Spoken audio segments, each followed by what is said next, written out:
l'âme d'une nation qui se réveille. Il y a des moments dans l'histoire où une nation, longtemps silencieuse, longtemps blessée, se lève avec une force qui dépasse le temps et l'espace. Ce réveil n'est pas seulement politique, il est spirituel, profond, et il touche l'essence même de l'âme collective. L'Algérie, ce pays qui porte en elle 1000 ans d'histoire, de lutte, de sacrifice, vient de dire « stop ». Un mot simple mais d'une puissance insondable, chargé de dignité et d'une volonté farouche de ne plus plier devant l'oppression.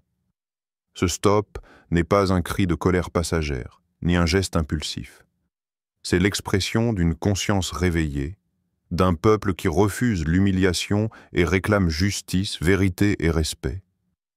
Imagine un instant la profondeur de ce mouvement. Ce n'est pas juste un acte diplomatique ou une déclaration politique. C'est un souffle qui ranime un cœur fatigué, une lumière qui perce l'obscurité de l'oubli et de la soumission. C'est dans cette lumière que nous plongeons aujourd'hui. Une histoire d'espoir et de patience. Ibn Khaldoun, un phare pour les peuples. Permets-moi de te conter l'histoire d'un homme, dont le nom résonne encore comme un écho puissant dans la conscience collective de l'humanité, Ibn Khaldoun. Cet érudit du XIVe siècle, un pionnier dans l'étude des civilisations, a enseigné que la force d'un peuple ne réside pas uniquement dans ses armes ou ses richesses, mais dans la foi et la sincérité de ses dirigeants. Il a dit, avec une sagesse rare, « La force des nations dépend de la foi et de la sincérité de leurs dirigeants. » Cette phrase, simple en apparence, cache une vérité profonde. La foi ici n'est pas seulement religieuse. Elle est la conviction inébranlable, l'ancrage dans la justice et l'éthique. La sincérité est la lumière qui guide les dirigeants à agir pour le bien commun, et non pour des intérêts personnels. Aujourd'hui, quand l'Algérie dit « stop », elle fait écho à cette pensée ancienne. La vraie puissance vient de l'âme. Une question qui transcende le temps. Un défi à notre propre conscience. Dans nos propres vies, nous sommes aussi confrontés à des moments où notre dignité et notre vérité sont mises à l'épreuve. J'aimerais te poser cette question, profonde et personnelle. Jusqu'où es-tu prêt à aller pour défendre ta dignité et ta vérité? Car ce combat ne se livre pas seulement sur les places publiques ou dans les salons politiques. Il commence en nous, dans ce combat quotidien contre la peur, le doute et parfois la compromission. Es-tu capable de dire « stop » dans ta vie, aux chaînes invisibles qui te retiennent, la lumière de la conscience? Le rappel divin, le Coran, notre guide lumineux, nous adresse un avertissement puissant. Et ne soyez pas comme ceux qui ont oublié Allah, et qui l'a fait oublier leur propre âme. Ceux-là sont les pervers. Sourate Al-Hashr, 59, 19. Ce verset nous rappelle une vérité essentielle. La perte de conscience spirituelle mène à la perdition. Quand une âme oublie Allah, quand elle s'éloigne de sa lumière, elle oublie ce qui fait sa grandeur et sa dignité. Elle devient vulnérable aux oppressions, aux illusions et à la déchéance morale. À l'inverse, lorsque la conscience d'Allah est vivante dans le cœur, elle donne la force de résister, de dire « stop », de se relever et de marcher vers la justice avec patience et détermination. L'éveil de l'Algérie aujourd'hui est ce même éveil spirituel.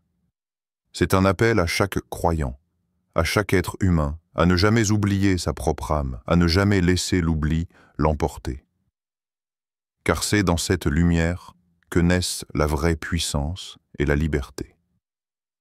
L'histoire tumultueuse et symbolique entre l'Algérie et la France.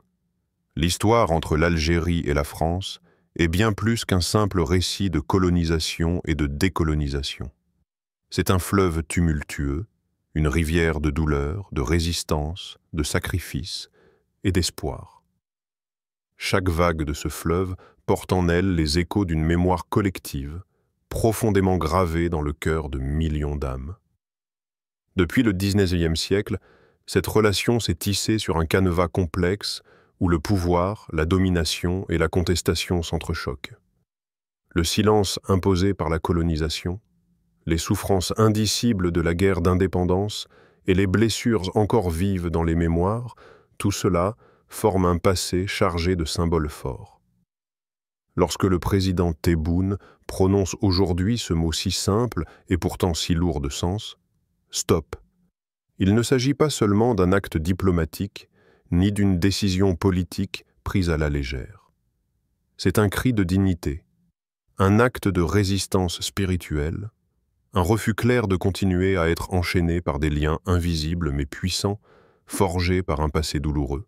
Ce stop est un message qui transcende le temps et l'espace. Il signifie « Nous avons souffert, nous avons résisté, et désormais nous refusons de reproduire les erreurs d'hier. Nous exigeons respect, vérité et justice. » Ce geste est lourd de symbolisme car il rappelle que la véritable liberté ne se gagne pas seulement par des traités ou des accords, mais par une transformation intérieure profonde, collective et individuelle, histoire inspirante. Le combat de l'Algérie pour l'indépendance, une leçon de patience et de résistance. Pour comprendre la profondeur de ce stop, il faut se souvenir de ceux qui ont offert leur vie pour cette nation.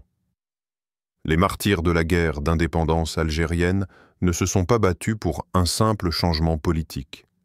Leur combat était spirituel. Ils ont compris que la libération physique est inséparable de la libération de l'âme.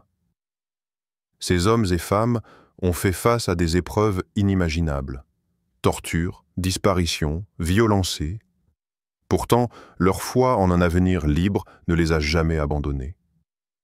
Ils savaient que chaque goutte de sang versée n'était pas vaine, car elle alimentait la lumière de la vérité et de la justice. Cette résistance est un exemple puissant d'endurance et de foi, rappelant que les vraies batailles se mènent d'abord dans les cœurs et les consciences. Leur héritage est un enseignement pour nous tous. La patience face à l'adversité, la fermeté dans la défense des droits et la persévérance dans la quête de justice. Une question pour l'âme. Libérer notre propre âme des influences toxiques. Si nous contemplons cette histoire, un miroir se tend à nous. Nous aussi, dans nos vies personnelles et collectives, nous sommes parfois enchaînés par des influences invisibles qui nous emprisonnent. Rancune, peur, habitudes destructrices, dépendance. Alors je te pose cette question. Comment pouvons-nous, nous aussi, libérer notre âme des influences toxiques qui nous retiennent captifs? Libérer l'âme, c'est retrouver la pureté originelle, c'est faire le choix conscient d'abandonner ce qui corrompt, ce qui divise, ce qui détruit la paix intérieure et collective. Le chemin est ardu, mais indispensable. La libération intérieure précède toujours la transformation extérieure. C'est un voyage spirituel, une lutte douce mais constante pour purifier notre être, pour refuser la corruption sous toutes ses formes. Verset du Coran, un éclairage divin sur la corruption et la réforme. Le Coran nous offre un guide clair et puissant dans ce combat intérieur et collectif. Ceux qui, s'il leur est dit « ne semez pas la corruption sur la terre », disent « au contraire, nous ne sommes que des réformateurs ». Eh bien, ce sont eux les vrais corrupteurs, mais ils ne s'en rendent pas compte. Sourate Al-Baqarah 2, 11, 12. Ces versets mettent en lumière un phénomène universel et intemporel. Beaucoup de personnes qui détruisent la paix et la justice sont convaincues, dans leur aveuglement, qu'elles œuvrent pour le bien. Cette hypocrisie spirituelle est une des sources principales des divisions et des souffrances. Dans le contexte de l'Algérie et de la France, ce verset résonne fortement. Il nous rappelle la nécessité de discerner la vérité derrière les apparences, de ne pas se laisser berner par des discours qui justifient l'injustice et l'oppression sous couvert de réformes ou d'intérêts supérieurs. Il éclaire aussi notre propre chemin personnel. Sommes-nous sincères dans notre quête de justice? Ne semons-nous pas, parfois sans le savoir, la corruption dans nos propres vies et dans nos communautés? La mémoire comme fondement de la justice. La mémoire collective algérienne est à la fois une blessure et une force. Elle est une blessure parce que les souffrances du passé restent présentes, à travers les histoires familiales, les traces visibles et invisibles laissées par des décennies de colonisation et de conflits. Mais elle est aussi une force, car cette mémoire forge l'identité, alimente la résistance et nourrit la volonté de ne plus subir. Le refus de l'injustice, cette volonté affirmée par Tebboune, est l'expression d'une nation consciente de son passé et déterminée à bâtir un futur nouveau. La symbolique du stop. Un acte spirituel avant tout. Quand une nation dit « stop », ce n'est pas un simple ordre ou une déclaration politique. C'est un acte spirituel, une manifestation d'une âme collective qui refuse d'être soumise. C'est un éveil, un instant où le peuple prend conscience de sa propre valeur, où il refuse de continuer à marcher dans l'ombre de l'oppression. Ce stop est la promesse d'un renouveau, non seulement politique, mais surtout intérieur. Un appel à la justice, à la paix et à la liberté. Ce flot d'histoire, de mémoire et de symboles nous pousse à regarder plus loin que la surface des événements. Il nous invite à plonger au cœur des luttes spirituelles qui sous-tendent toutes les révolutions véritables. La voix intérieure d'un peuple, lumière dans l'ombre. Lorsque Tebboune parle, ce n'est pas seulement avec des mots froids et calculés. Non, c'est avec l'âme entière d'un peuple blessé, avec le poids d'une histoire écrite au sang et à la dignité. Chaque phrase prononcée résonne comme un écho venu du passé, mais qui s'adresse au présent et au futur. Elle traverse les murs, les frontières, les silences imposés, et touche l'intime de chaque cœur algérien. La parole du président est un souffle de résistance, une source de lumière qui perce l'obscurité longtemps installée. Macron humilié, un mot, un symbole. Ce n'est pas une humiliation banale, une confrontation ordinaire entre deux dirigeants. Non, c'est la reconnaissance profonde, invisible, que l'oppression ne peut tenir face à la lumière du courage. Cette lumière, c'est la foi ardente d'un peuple qui refuse de plier, la conviction inébranlable que la justice divine triomphera, même quand tout semble perdu. Histoire inspirante du prophète Muhammad, paix soit sur lui. Je me souviens d'un récit puissant, celui du prophète Muhammad, paix et bénédiction sur lui, lorsqu'il fut rejeté, ridiculisé, et parfois même menacé par ses ennemis. Dans la pénombre de ces moments sombres, sa lumière intérieure brillait plus fort que jamais. Il n'a jamais cédé, jamais renié sa mission, parce qu'il savait que la vérité porte en elle une force invincible, un feu sacré que rien ne peut éteindre. Tebboune aujourd'hui, d'une certaine manière, incarne ce même feu. Ce feu spirituel qui ne se laisse pas éteindre par l'ombre de l'oppression. Comme lui, il se tient ferme, animé par une foi profonde en un avenir meilleur, un avenir bâti sur la justice divine et le respect de la dignité humaine. Une voie intérieure, l'épreuve de l'humiliation. Dans nos vies aussi, nous rencontrons des humiliations, des moments où le poids du monde semble vouloir nous écraser. Face à ces épreuves, il est facile de sombrer dans le désespoir, la colère ou le silence résigné. Mais il existe une voix intérieure, une lumière qui ne demande qu'à s'éveiller, celle de l'espoir, de la foi, de la confiance en un ordre divin qui transcende les apparences. Je te pose cette question. face à l'humiliation. Humiliation, comment garder l'espoir et la foi intacts? Et plus encore, quel est notre remède spirituel dans l'adversité?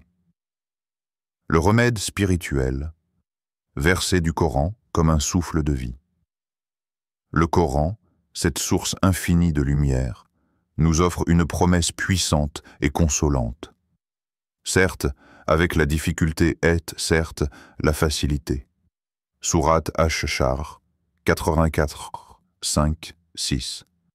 Ces mots sont comme une brise douce qui caresse l'âme fatiguée, un baume sur les blessures invisibles de l'épreuve. Ils nous rappellent que chaque difficulté est accompagnée d'une facilité, qu'aucune nuit n'est sans l'aube, que chaque tempête s'apaise pour laisser place à la clarté. C'est un appel à ne jamais perdre courage, à continuer d'avancer, même lorsque le chemin semble infranchissable. Car au-delà de chaque souffrance, au-delà de chaque humiliation se trouve une lumière promise, une délivrance bénie par Allah. Le courage dans la patience, un écho au-delà du temps. Ce courage, cette patience, n'est pas une faiblesse, mais une force majestueuse. C'est l'âme qui s'élève au-dessus des vents contraires, qui ne se brise pas sous la tempête. C'est la certitude qu'aucune injustice ne peut perdurer éternellement, que la vérité finira par éclater comme un soleil éclatant, dissipant les ténèbres du mensonge et de l'oppression. Quand Tebboune prononce ces mots, il fait écho à cette vérité profonde. Il nous rappelle que dans chaque lutte, spirituelle ou politique, ce sont ceux qui tiennent ferme dans la foi et la patience qui sont les véritables vainqueurs. La dignité retrouvée, un acte de foi. Ce moment où une nation ose dire « stop » est un acte de foi en soi-même, mais aussi en la justice divine. C'est l'expression la plus haute de la dignité retrouvée, la conscience aiguë que l'humiliation n'est pas une fatalité. La lumière du courage est cette flamme qui refuse de s'éteindre, même dans les heures les plus sombres. Elle est cette force silencieuse mais puissante qui pousse à se relever, à avancer, à résister, à espérer. Un appel à l'introspection profonde. Nous sommes tous invités, aujourd'hui, à écouter cette voix intérieure, à accueillir cette lumière. Face aux difficultés, aux humiliations, aux moments d'incertitude, puissions-nous puiser dans cette source spirituelle inépuisable. Car c'est là, dans la profondeur de l'âme, que se trouve la véritable victoire, celle qui ne se mesure pas en conquête matérielle, mais en paix intérieure et en justice.